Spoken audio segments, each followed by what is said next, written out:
రెడ్డి గారు మీరు మాట్లాడుతూ చంద్రబాబు నాయుడు గారు ఏవీ మంచి కార్యక్రమాలు చేయలేదంటున్నారు. అయ్యా జగన్మోహన్ రెడ్డి, నీలాగా చంద్రబాబు నాయుడు గారు మాట తప్పలేదు, మడమ తిప్పలేదు. చంద్రబాబు నాయుడు గారు ఇచ్చిన మాట ప్రకారం పెన్షన్ 1000 రూపాయలు పెంచి 3000 పెన్షన్ని 4000 చేశాడు.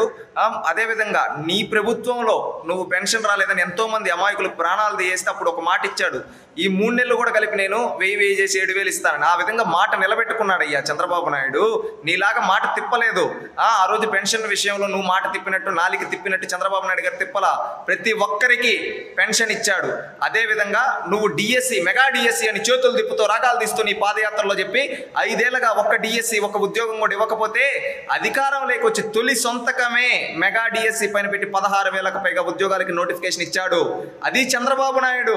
అదేవిధంగా నువ్వు పేదవాడి పొట్టగొట్టి అన్నా క్యాంటీన్లు మూసేస్తే ప్రతి పేదవాడికి భోజనం పెట్టడం కోసం అన్నా క్యాంటీన్లు ఓపెన్ చేశాడు. అది చంద్రబాబు నాయుడు చేసిన మంచి.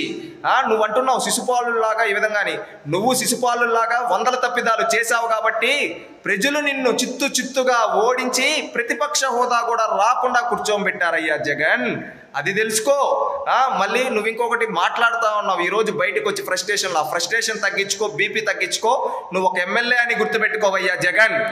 రెడ్డి గారు మీరు మాట్లాడుతూ చంద్రబాబు నాయుడు గారు ఏవీ మంచి కార్యక్రమాలు చేయలేదంటున్నారు. అయ్యా జగన్మోహన్ రెడ్డి, నీలాగా చంద్రబాబు నాయుడు గారు మాట తప్పలేదు, మడమ తిప్పలేదు. చంద్రబాబు నాయుడు గారు ఇచ్చిన మాట ప్రకారం పెన్షన్ 1000 రూపాయలు పెంచి 3000 పెన్షన్ని 4000 చేశాడు.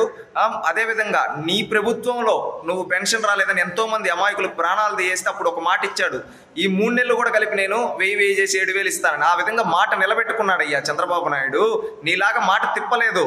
ఆ రోజు పెన్షన్ విషయంలో నువ్వు మాట తిప్పినట్టు, నాలిక తిప్పినట్టు చంద్రబాబు నాయుడు గారు తిప్పలా. ప్రతి ఒక్కరికి పెన్షన్ ఇచ్చాడు.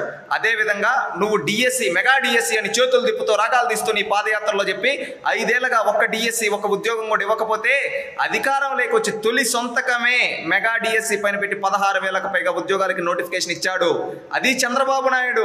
అదేవిధంగా నువ్వు పేదవాడి పొట్టగొట్టి అన్నా క్యాంటీన్లు మూసేస్తే ప్రతి పేదవాడికి భోజనం పెట్టడం కోసం అన్నా క్యాంటీన్లు ఓపెన్ చేశాడు. అది చంద్రబాబు నాయుడు చేసిన మంచి. నువ్వు అంటున్నావు శిశుపాలులాగా, ఈ విధంగాని నువ్వు శిశుపాలులాగా 100 తప్పిదాలు చేశావు కాబట్టి ప్రజలు నిన్ను చిత్తుగా ఓడించి ప్రతిపక్ష హోదా కూడా రాకుండా కూర్చోబెట్టారయ్యా జగన్. అది తెలుసుకో. మళ్ళీ నువ్వు ఇంకొకటి మాట్లాడుతూ ఉన్నావు ఈరోజు బయటకు వచ్చి ఫ్రస్ట్రేషన్లో. ఫ్రస్ట్రేషన్ తగ్గించుకో, బీపీ తగ్గించుకో. నువ్వు ఒక ఎమ్మెల్యే అని గుర్తుపెట్టుకోవయ్యా జగన్.